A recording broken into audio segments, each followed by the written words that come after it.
Why Western countries have terrible dating markets. Today we discuss.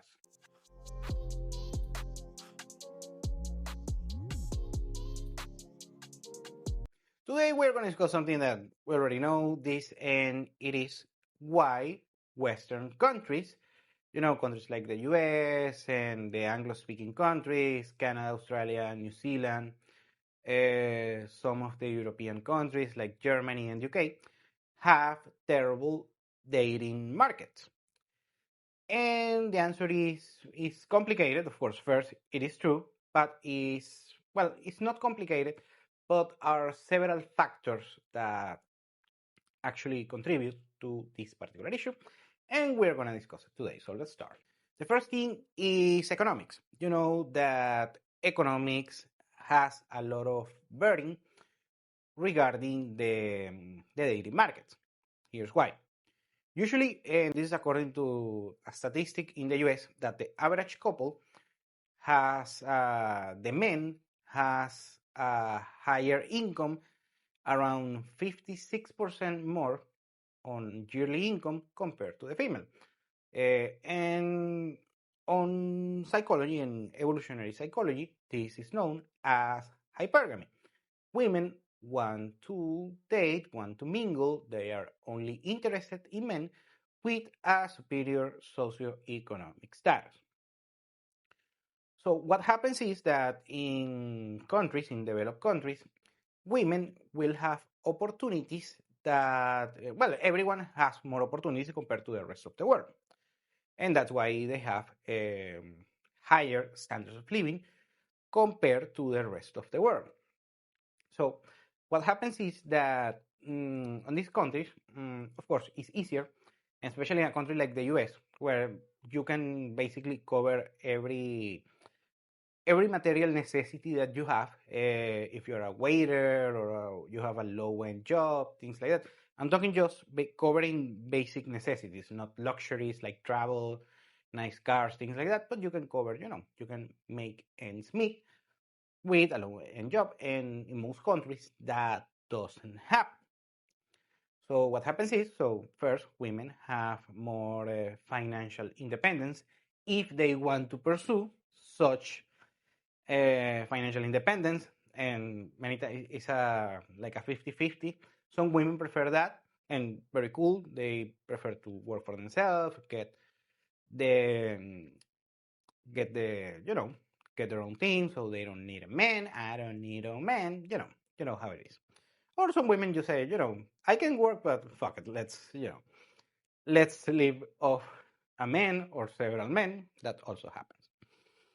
So anyway, now choosing a mate for is more of a luxury rather than a necessity. So when women, and also let's explain a little bit using the Maslow pyramid. Let's put it here. This is on psychology, the levels of necessities as human beings that we have.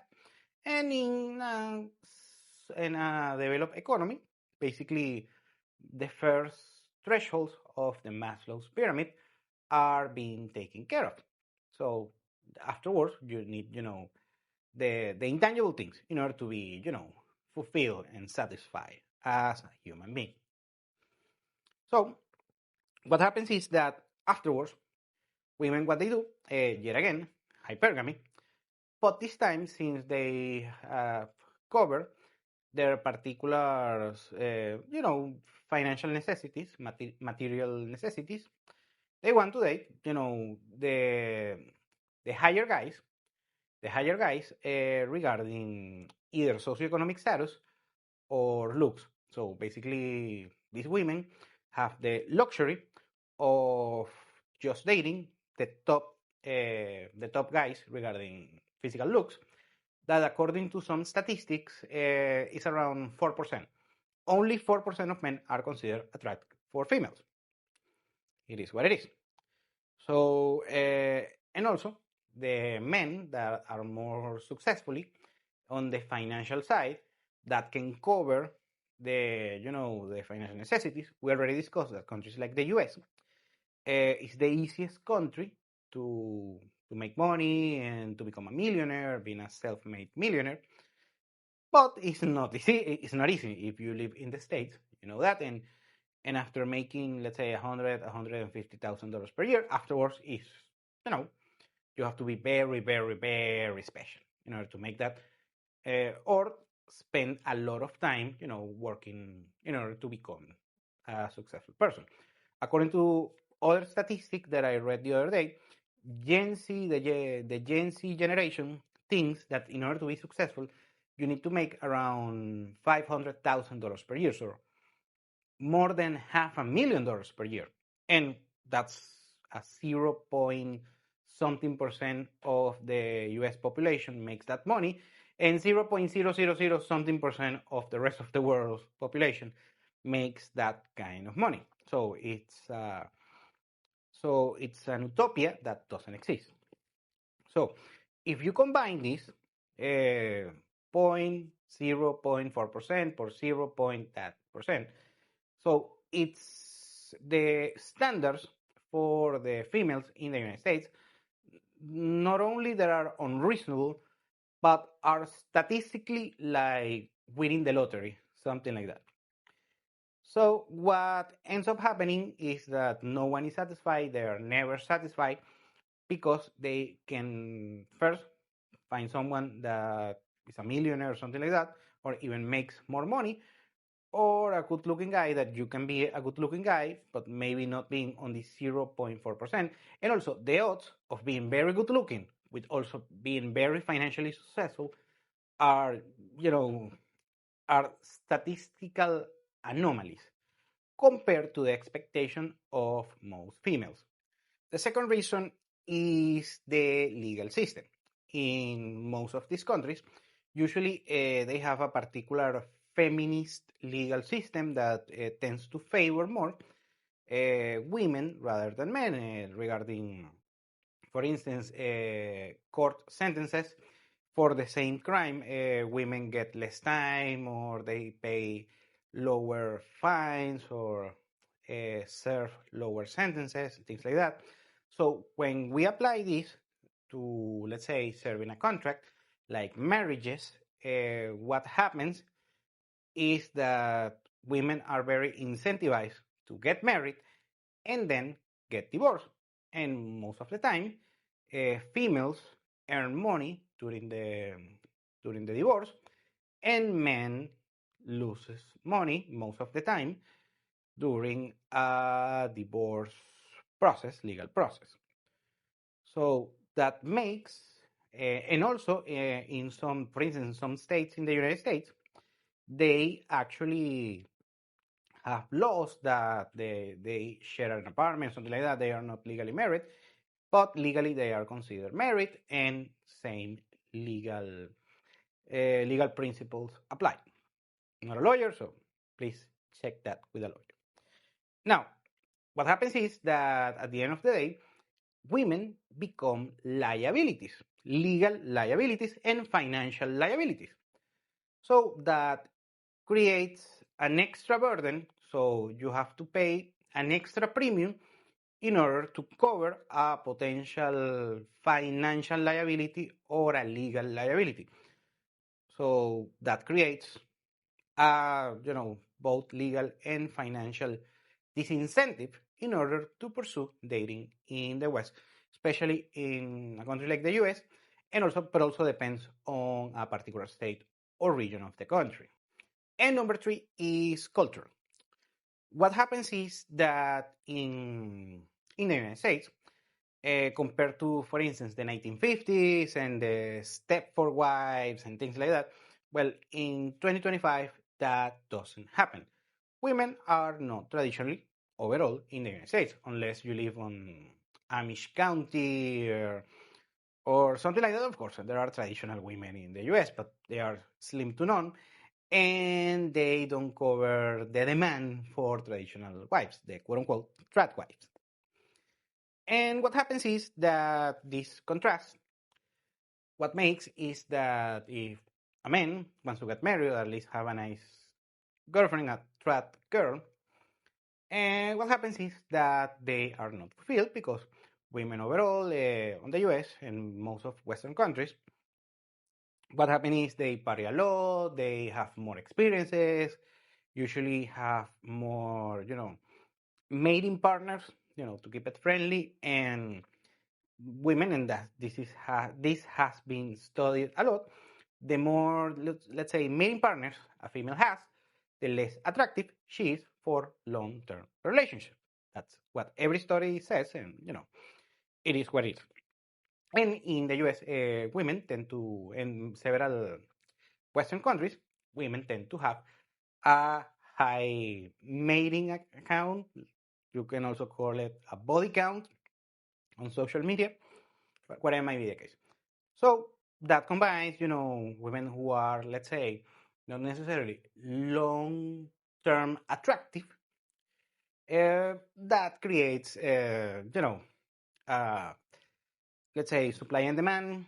There is not as much demand for long-term.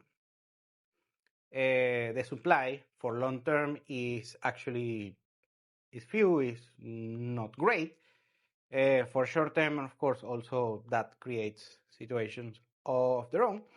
So at the end of the day, the society overall, the cultural things that you see on women, especially on younger women, are not attractive for long-term relationships. And the fourth thing is physical looks, of course. It's the most important thing. According to some studies in the United States, that's what I love about doing things about the United States, because they have statistics for everything. So let's put this chart here where the weight of the average female and also the average male, but with females it's actually even worse. The average female in the US is overweight. And let's be honest, overweight females are less physically attractive. So what happens is that first you have supply and demand.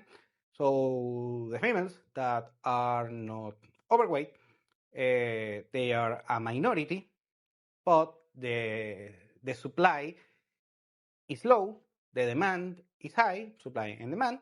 So the demand for these let's say, overweight females is higher, and that creates, a vicious cycle of compounding of, let's say, dating inflation, combined with the other factors that we discussed previously.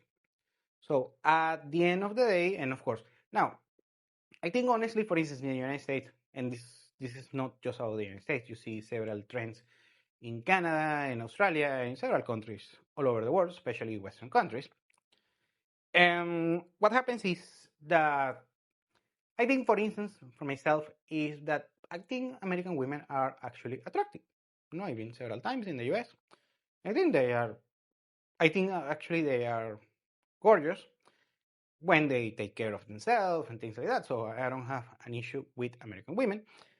But on individual cases, I think there are a lot of beautiful and let's say eligible bachelorettes for dating. The issue is that you have a country of 340 million people. That means 170 million men demanding for good dating experiences. And you have, let's say just for the sake of the conversation, 10 million eligible bachelorettes. So that's 1 out of 17 regarding supply and demand. And that particular 10 million, this being generous, this particular 10 million can demand whatever they want.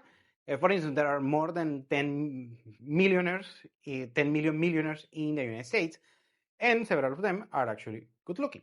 So it's a numbers game, and those numbers in countries like the US and Canada and Australia and New Zealand, the UK, several European countries, and also in other countries now and then, the odds are not gonna be on your favor. So that will be all for today. This is just, remember, a Sunday video, food for thought about dating, that we forget about economics and finance and business and geopolitics and all that good stuff that I love to review, by the way. But these Sunday dating videos that I know that you guys enjoy a lot.